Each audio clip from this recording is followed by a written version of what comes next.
this is one of the most shocking roster moves that I can think of in a really long time.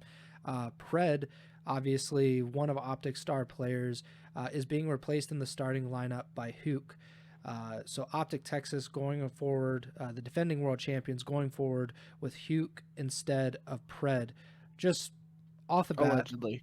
allegedly, reportedly, it does seem that I think even Scump kind of, he didn't confirm it, but he was talking about it enough that it lends to confirmation. And players like Zuma have been talking about it as well. So we should say that reportedly he is Pred is being replaced in the starting lineup by Huke. I just want to get your first thoughts just on that alone. What do you think? Yeah, so I mean, immediate reaction to all the rumors and stuff aside, just talking about COD and the player for player swap. I mean, um, if Pred is one of the best SMG players in the league, a superstar talent, and really aggressive SMG player who can drop 1.2 KDs on a regular basis. And if you're gonna replace him for whatever reason with somebody who was currently in challengers at the time, Huke is almost like the best possible solution. Not only has he just been frying in this game based on everything I've heard and everything the community has basically been saying, but I mean, he's Huke the Nuke. Like you know what he's capable of, right? And like if for people who've been around long enough, like Huke coming up was probably like comparable to Pred when Pred first started competing in COD, right? Like he's just this kid who's super aggressive, dropping numbers with an SMG and just going crazy over the map, slaying everything. So I mean, it really just like for a one for one player swap, regardless of reason and all that stuff, like just in terms of COD player stuff, it really makes sense that Huke could replace Pred. It's obviously very tough for anybody to replace Pred, but knowing the type of player Huke has been historically and has seemingly been so far early in challengers this year, it seems like he could be a good option. Obviously, gonna. I think it's important to note too, like chemistry shouldn't really be an issue for these guys because they obviously Shotzi and Hook played together in Dallas Empire. Um, Hook played with Shotzi and Dashy on OpTic when they played with Ghosty and MW2. Um, and I believe he played with Kenny when he had his very brief stint on LA Thieves. He did.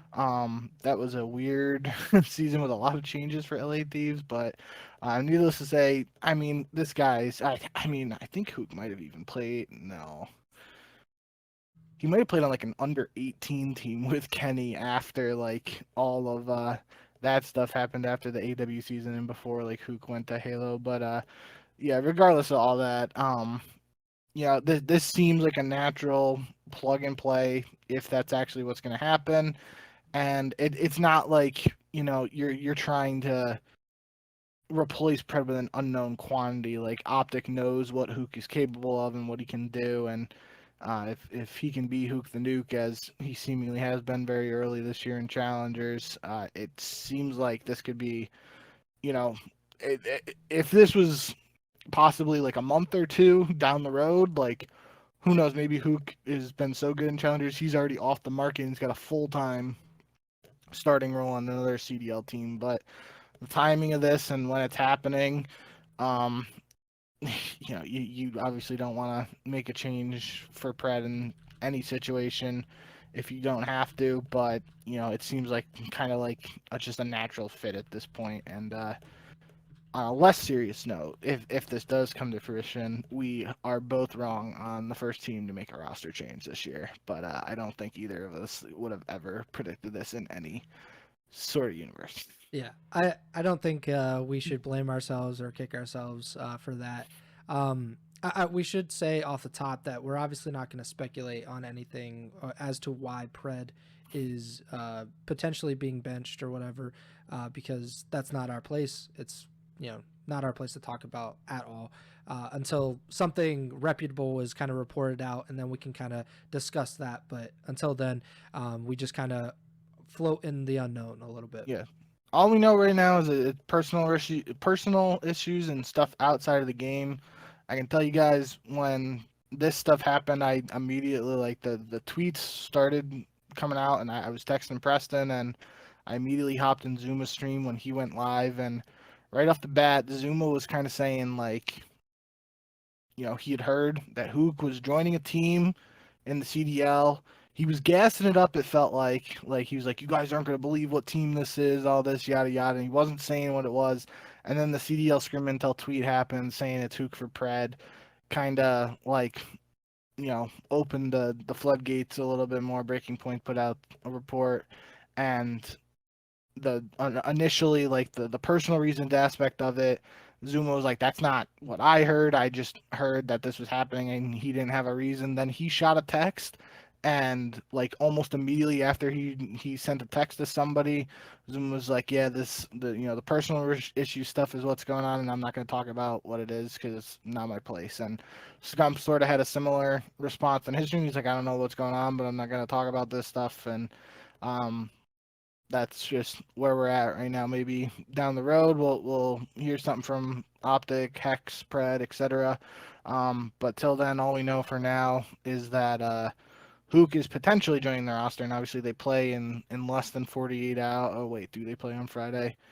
Yeah, the last match on Friday. So roughly less than 48 hours from now, we'll find out for sure if Huke is in the lineup for PRED. We obviously, unless something major is announced, we won't know for sure if this is a long-term situation or just a short-term substitution.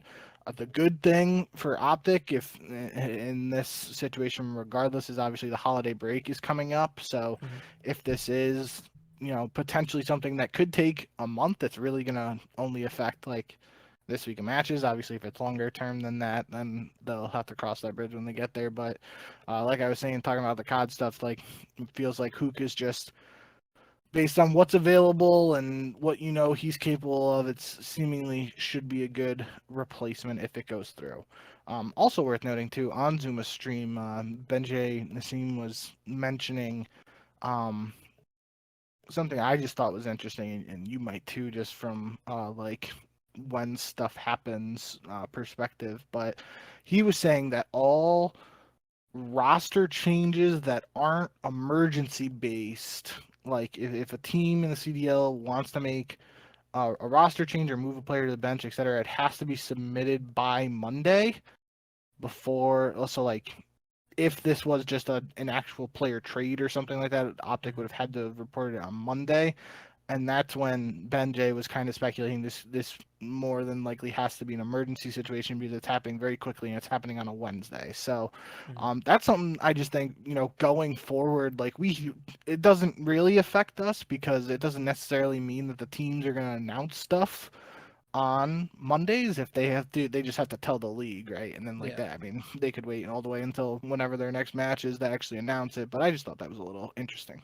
Yeah, and I'm sure that's what they'll do. I mean, we since it'll be Thursday, I would imagine if this is going to happen, OpTic will probably announce something on Thursday. If not, maybe they'll just wait until a few hours before their match and they say, okay, this is what's happening.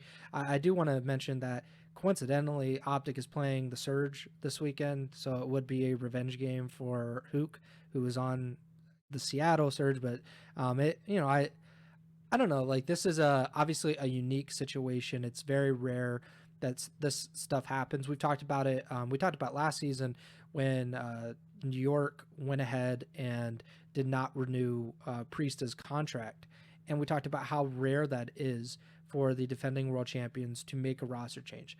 Obviously, these are completely different circumstances, but like it is very, very rare to have this happen, and it's especially I don't know when the last time this would have been where a world champion came into a new season or just a few months after winning a world championship and just a few matches in they're like we have to make a roster change. Obviously we're in a weird spot, but I do want to mention how odd this is, and the timing of it, like you mentioned, really limits OpTic's or not their chances but their options here. Who are you going to trade for if if you were going to trade for someone, who's going to be willing to trade with OpTic, and how much money is that going to cost that OpTic team? Like we saw with PRED, it was hundreds of thousands of dollars. Obviously, there's not a PRED out there to replace PRED with, but I mean, I don't even know what the best player OpTic could acquire realistically. Like, is Toronto offering up anybody? Is LAT going to offer up one of their super team members? Is Cloud9 going to do that? Like, or FaZe? Like, none of that really works out. And I think outside of those 4 teams, it doesn't really make any sense for OpTic to acquire a player that's already in the CDL. And like you mentioned, Huke has been, according to multiple people, very good in challengers. I think they won the Challengers Cup this past weekend or 2 weekends ago. And I think they lost in the finals to Illy's team, this most recent one, but regardless. And then Huke his career is unique. I would say he has, I don't know, like just winning a world championship on the Dallas Empire, and then the next season getting traded to LAT amid just like a weird, bizarre situation with like him and Crimsix and those Empire guys. He goes to LAT, and I will forever remember this Nate shot saying something along the lines of like, this is, when a player like Huke comes available, you have to, drop everything and change everything to get him. And like 2 months later, he was benched and wasn't even on LAT anymore. Yeah.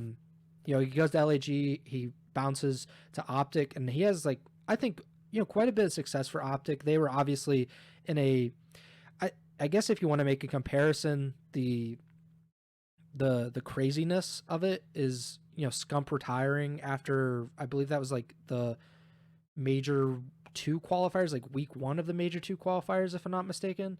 And so it's like a month into the season, he suddenly retires, and they scramble, and they get, I believe, Huke, and they played an event with like Huke, Illy, Dashy, and Shotzi, and then they bench Illy, they bring in Ghosty, and then they have like a really good season and, flame out at champs, which is, was a surprise at the time. But I don't know, like Huke is a really interesting player.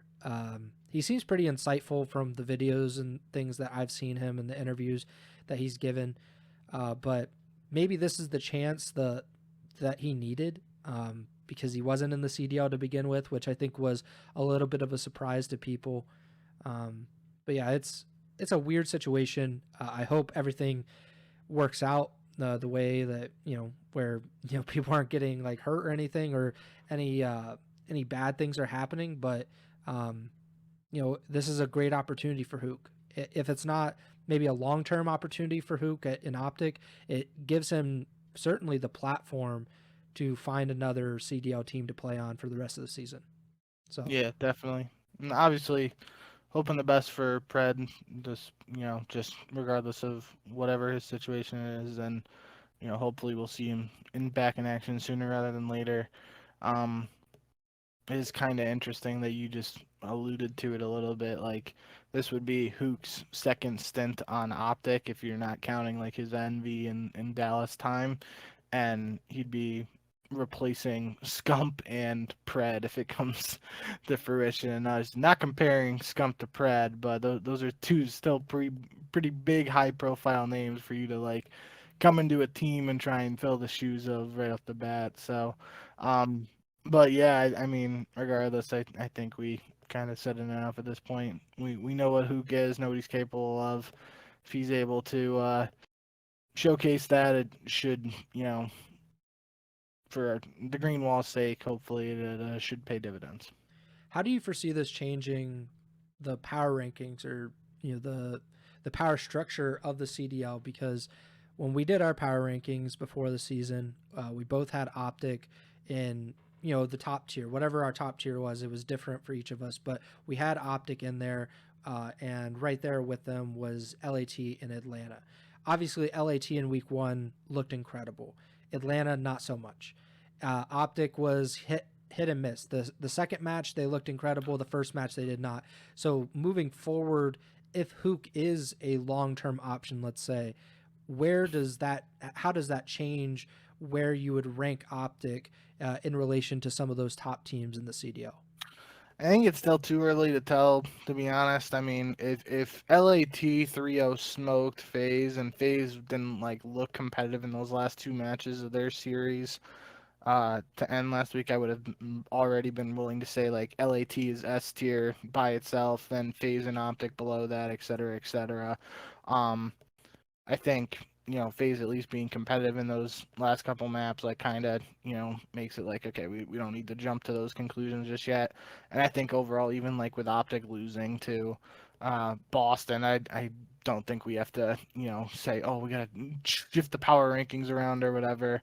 Um, like I said, I mean, this is still three-fourths of the defending world champions, and they're not replacing him with some rookie no-name guy. They're replacing him with another world champion and a player, like we've said now a couple times tonight already, that is just everything we've seen so far and heard so far from him competing this year in challengers is that he's just been an absolute force on the map. So if you're going to try and replace a force on the map from an S&G perspective, you're going to want to do it with somebody else who's getting that same sort of respect or I can't think of the word right now, but the same sort of reputation. That's what I want to say. And that's what we've been hearing so far from Huke. And if he can be Huke the Nuke of old, and not necessarily of old, but just the Huke the Nuke we know he's capable of being, then I still think OpTic's a really dangerous team. And I mean, I think it was Shotzi saying either there was a clip, I think maybe it was on the Scump Watch Party, of him saying like their practice just wasn't great leading up to that first week of matches. So it's not like Hook's coming into a situation where it's like, oh, we have to, reinvent the wheel sort of deal. It's like, if the practice wasn't great, then like having someone slide into that situation where you're kind of like going over a ton of stuff to try and improve the practice too, that's kind of like a good opportunity for somebody to jump in my opinion, at least. Like if we were saying, oh, if Shotzi was like, our practice is really great, everything's going well, and then a drastic change like this happens, that feels like it would be a less opportune time for something like this to happen. But because like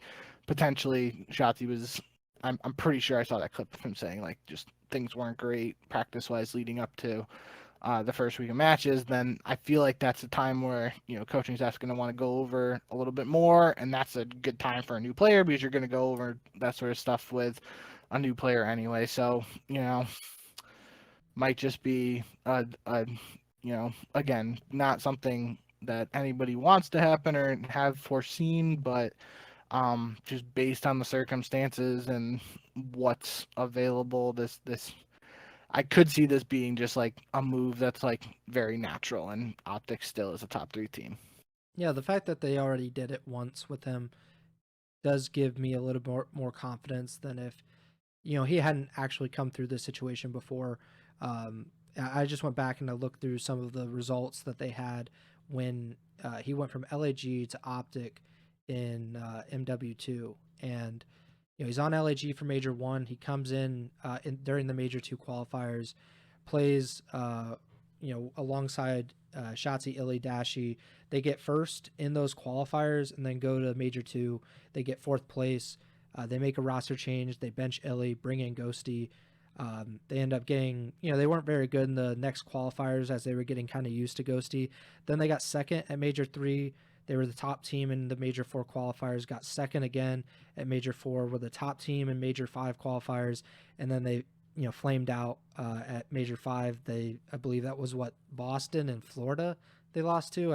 I'm pretty sure Florida was certainly one of the two teams that beat them in Major 5, and then they went to champs and they got top 6. But, obviously that season ended on a sour note, and I think that was part of the reason why they made the roster change, because if they had finished on a really high note and they felt like this was a championship roster, they probably would have kept Huke, probably would have kept Ghosty. Those two guys depart. They bring in Kenny and PRED, and, rest is history. Like, they won a world championship, so there's nothing really to gripe about there. But I do believe that there could be a scenario where Huke and OpTic work well together right off the bat, and it maybe not seamless, but more seamless than you would imagine this kind of roster change being. So, but we will have to see, obviously, and we'll get 2 chances to see how things are working out this coming weekend.